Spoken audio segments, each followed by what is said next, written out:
Hey, it's Liz from No Trace, and in this video I'm going to show you how to make a cord keeper to keep your headphones tidy and organized in your bag. One of the things I love about this project is that it's a great way to use up little scraps of fabric that you might have sitting around in your fabric stash. It's also a really great way to protect your headphones so the cord isn't getting tangled and messed up in your bag or in your kid's bag. This project sews up in no time at all, and you just need a little bit of fabric and a snap. So let's go.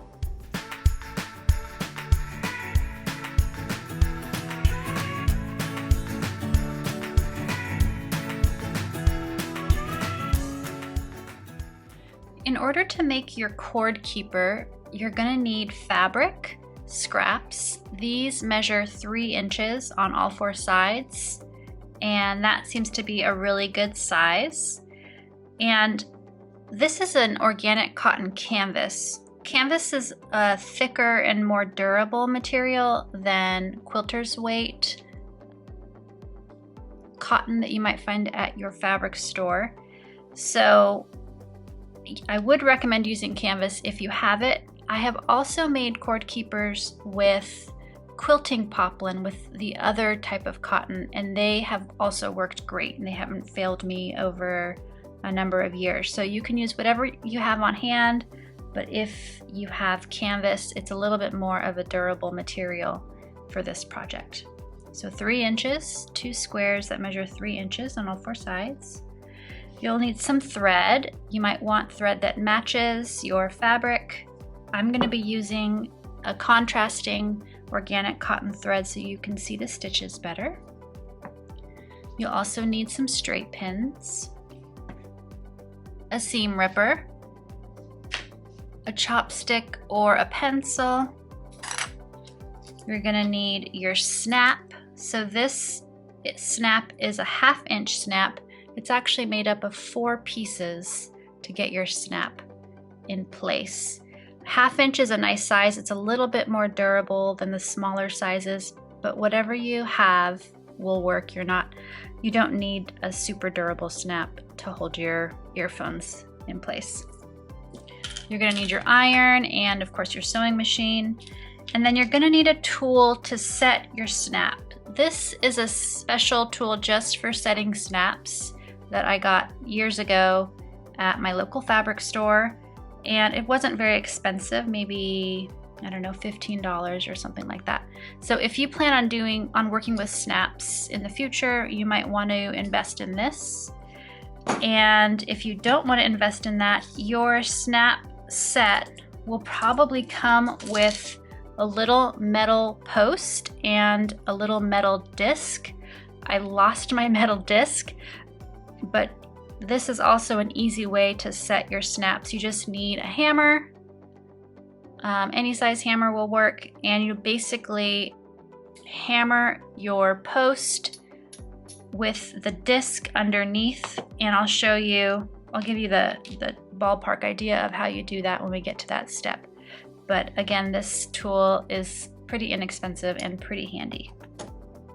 The first step to making your cord keeper is to line up your 2 squares of fabric with the right sides facing each other. So this is a solid fabric, so there isn't really a right or a wrong side, but if you have a printed fabric, make sure that the right sides are facing each other. And then you're just gonna put pins on 3 of the sides to hold it in place.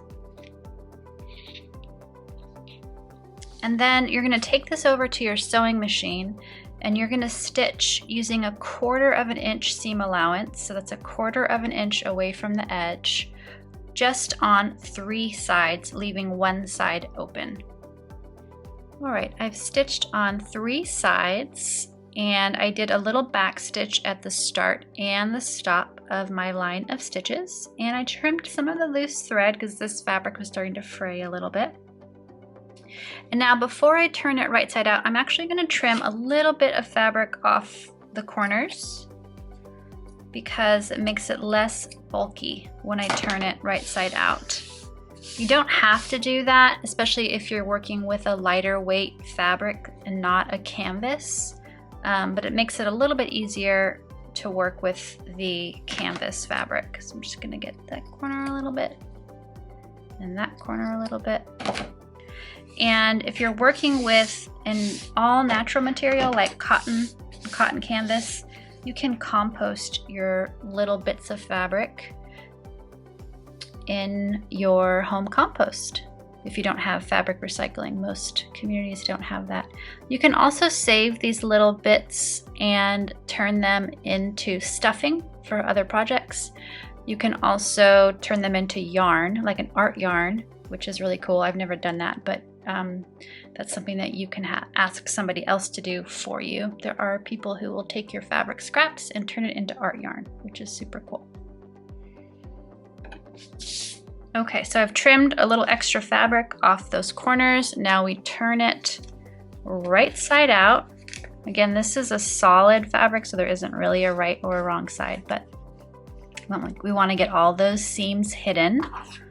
And this is where your chopstick or your pencil comes in handy, so just gently push those corners out. And there we go.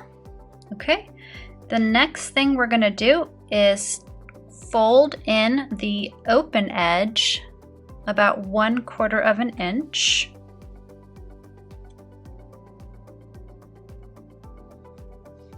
And then we're gonna take it over to the machine and press it. And we're also gonna press these seams as well. Okay, so you just wanna fold it in about 1/4 of an inch and then iron it. So I've ironed that opening and now it lays nice and flat. So the next step is to stitch all the way around this little square, real close to the edge. So about 1/8 of an inch away from the edge, just a little top stitch. And that's gonna help really close up this opening. And you do wanna make sure to do a little back stitch when you get back to the beginning of your stitches.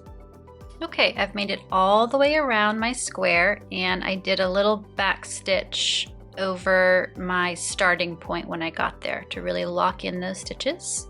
So the next step is to get the snap in place.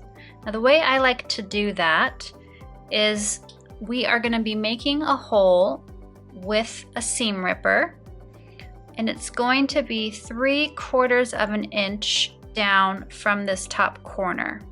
Okay, so the snap is a 1/2 inch and we want to make it a little bit away from that the little corner that we created. So we want to make our hole about 3/4 of an inch down so that the post won't be too close to our corner. Okay, so just take your seam ripper.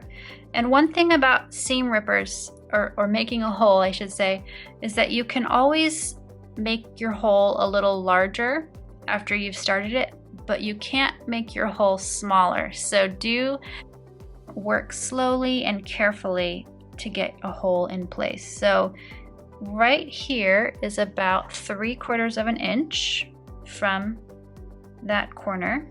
So I'm going to make a little hole with my seam ripper. So I just stab down and then just use that little blade in the center of your seam ripper to make the hole a little bit larger. And we want it just large enough so that this post will fit through it. So I'm going to test and see, did I make it large enough? For the post, it's not fitting, so I'm going to make the hole a little bit larger with my seam ripper. Just carefully. And now the post fits perfectly. Okay, so the first part of the snap that we're going to put in is the shiny top and its matching bottom. Okay, these two pieces go together. This piece, so the top is generally, I think it's called the female snap.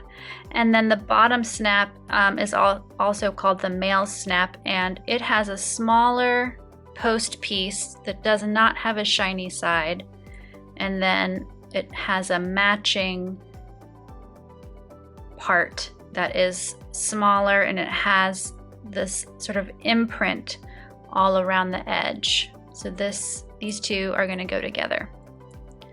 So we're going to take the two smoother pieces and install those first. Okay, so we're going to start by putting the post through the hole, and then we're going to place this smoother opening on top of the post.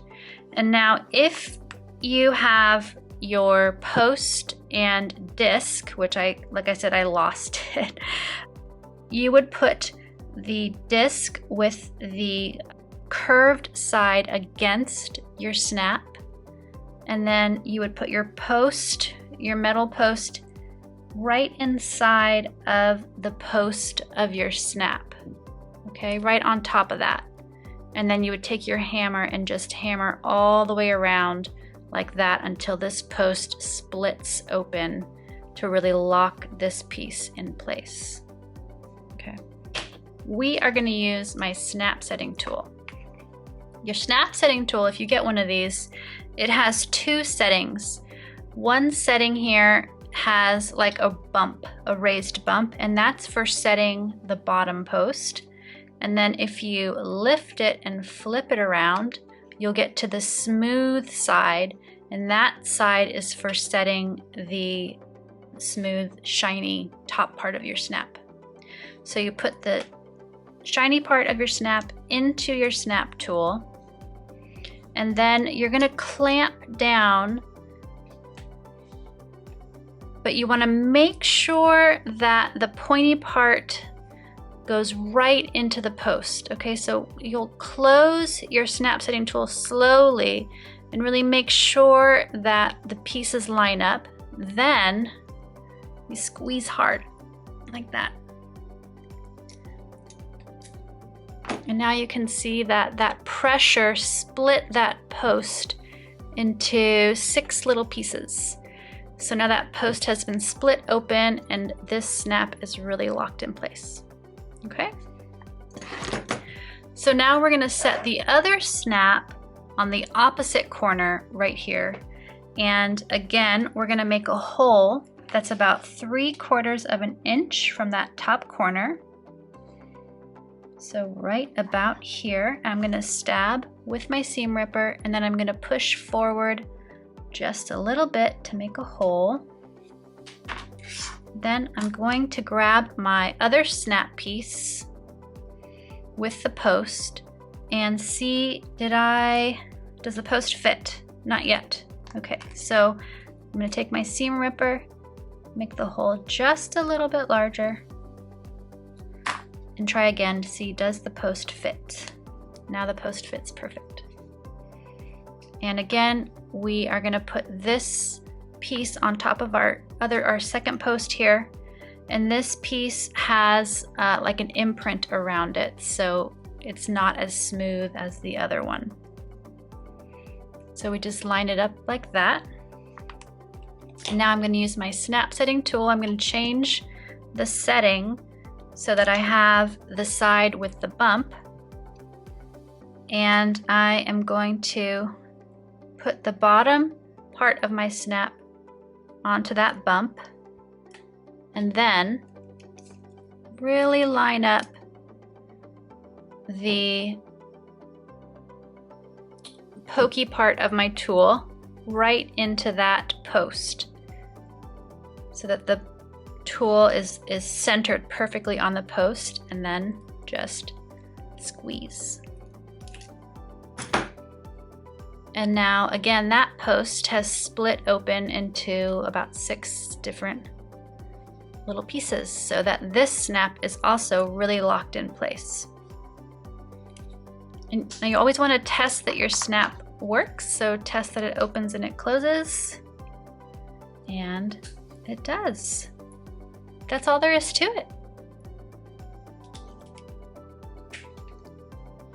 You can also make sure that it fits your earphones. And it does. Well, that's all there is to making your own cord keeper. I hope that you make a whole bunch of these for yourself and all your loved ones. And I hope that this helps you get your fabric scraps put to good use. If you liked this video, please give it a thumbs up. Don't forget to subscribe to the No Trace channel for more tutorials and tips for zero waste sewing and low waste living. Thanks a lot, and I'll see you soon.